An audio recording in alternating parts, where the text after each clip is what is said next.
Hi YouTube, welcome back to my channel. Somebody, maybe even two people, asked if I would do a skincare video of the routine I have for mornings and evenings, and I'm very happy to do that. To be honest, use so many products in rotation, particularly in the evening, that I think this one will be evening only, and I may do the morning one on a different occasion.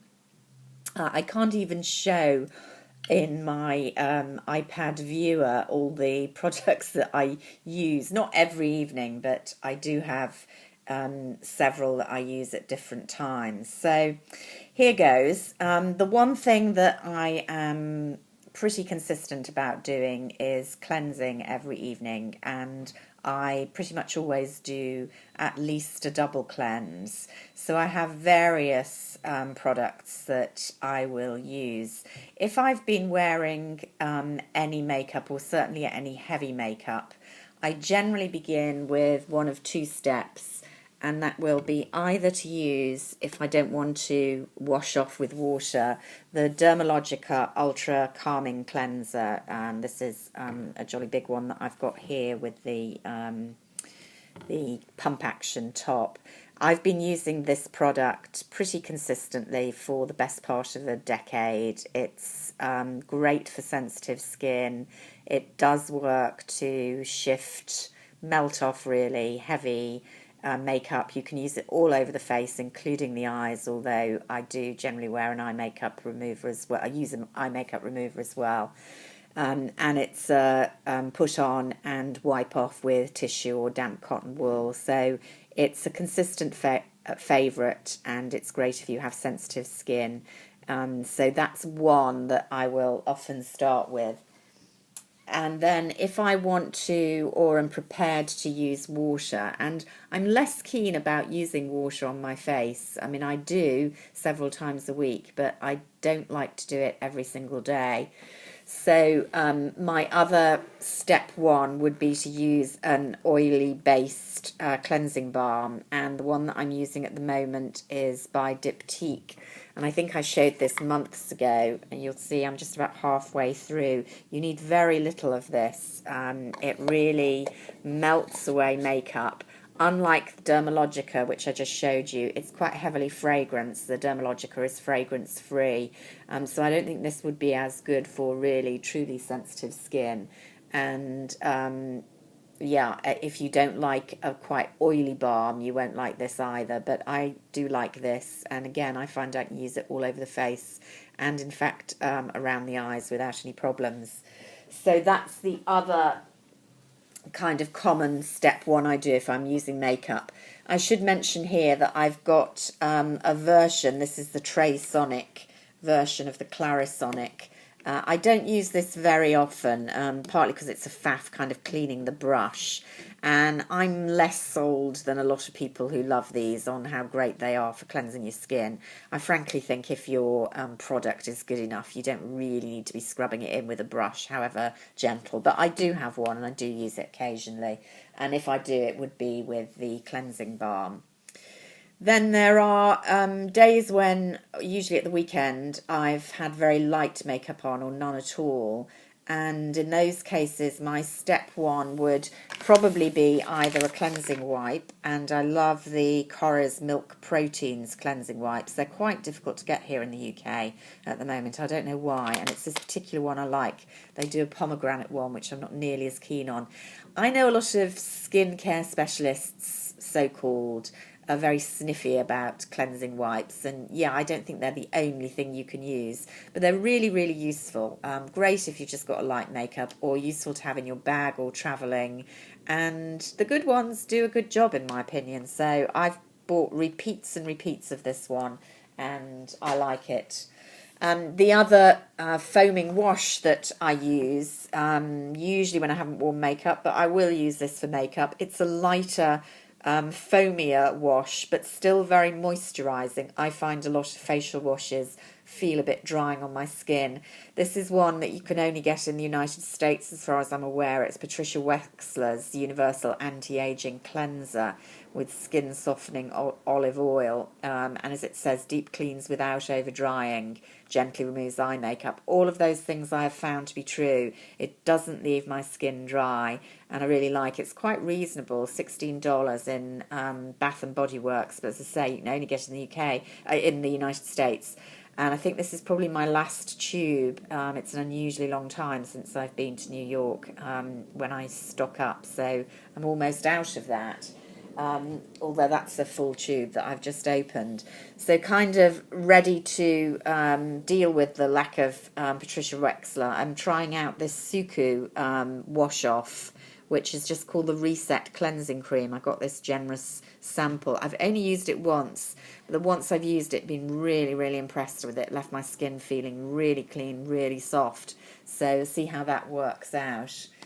And then I do use eye makeup remover sometimes for the less mascara. I generally find I can get that off with the Bioderma that I'm going to show you in a minute.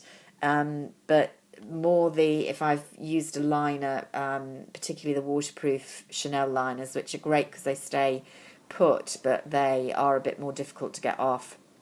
I often need a cotton bud soaked in a waterproof eye makeup remover. I've never really found an eye makeup remover that I absolutely love, that both does the job and doesn't slightly sting my eyes. This is a Sephora one, and it slightly stings my eyes. People have recommended Lancome. I think that's the one I'm going to try next, but I don't use this all the time, so as I say, I haven't got round to getting anything else from that. Right, so second part of double cleanse is nearly always, managed to drop something off the table, the glorious Bioderma, fantastic, used it again for the best part of a decade. To be honest, if I'm really, really lazy and don't do the first step, then this is the step that I would use. It gets off most makeup, particularly if you have a few goes with it. It's gentle, it doesn't dry your skin. You know, it's an absolute steady favourite, and it's definitely what I always take when I'm travelling as my primary makeup remover. So, having got to that stage, we get to the kind of treatment stages. And what did I drop? I'll go back to that in a minute. A recent addition to my evening routine has been the Alpha H Liquid Gold, the glycolic acid. We're all told now that we need to use a glycolic acid or a lactic acid instead of exfoliation, and for kind of resurfacing and speeding up the kind of getting rid of the dead cells and encouraging formation of new skin cells. I used to use the Dermalogica cleansing grains, which were about again, it was an ultra calming, I think it was called, were about the most gentle exfoliant, but I don't use those anymore. I've been very impressed with the liquid gold. I've had one bottle that I've used. You don't use it every night. You use it about 2 to 3 times a week. It's a little bit counterintuitive, not because it stings a tiny bit. It doesn't actually sting on me very much at all, certainly not in the way some people talk about, but then I'm quite used to professional peels, so in contrast with those, this is absolutely nothing. There's just a slight tingling, I would say, rather than any sting. But what I find slightly odd is you are not supposed to use a moisturiser or serum afterwards. You can do, but for the best effect, for it to best adjust your pH balance of your skin overnight, you're supposed to just use this. And I have to say, the results in the morning are fine, but it feels a bit odd not to put a moisturiser on after using this a couple of times a week, but generally that's what I do. I've been using various samples of night creams recently. I've just finished up a decent sized sample of Chanel's Sublimage. I'll talk about that in my empties. My favourite really at the moment is still this one that's been going for a while. It's an Italian brand, Bottega Verde Retilift Ultra, which I bought in TJ Maxx. It's really difficult to get hold of in this country, mail order only. Very nice, rich, slightly sandalwood scented cream, which I really like on the face. Sinks in, does a good job. So I may have to mail order that. I try to remember to use a neck cream, or I just use my nighttime cream. I've had this neck cream going for a while from M&S Formula A. It's a slightly gel mixed with cream formulation, which does feel quite good on the neck, but I'm not convinced you need a separate neck cream. We are told we're supposed to have serums at the moment. I'm not using a serum. I was impressed with the Sunday Riley Good Genes, but I haven't replaced that. I do have the Kiehl's Midnight Recovery Concentrate, which is a kind of oil. This gets rave reviews. I'm not very far through it. It's lasting forever. I have to say, I'm not overly impressed with it. I certainly don't detect any visible improvement or my skin in particularly good condition on the nights I wear this. Truth to say, I've never really found a night cream, excepting the very expensive Guerlain Midnight Recovery, which I really disliked the smell of, the price of, and it felt very tacky when it went on.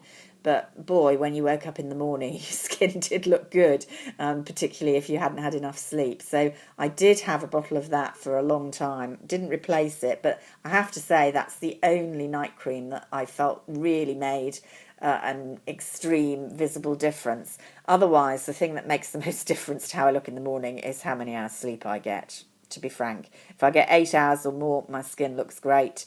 If I get 5 hours or less, which I frequently do, it looks, pardon my French, shit. And it doesn't really matter much what I put on, but I try. I often add these Dermalogica Extreme vitamin C or the Regenerator powder into my cream or oil.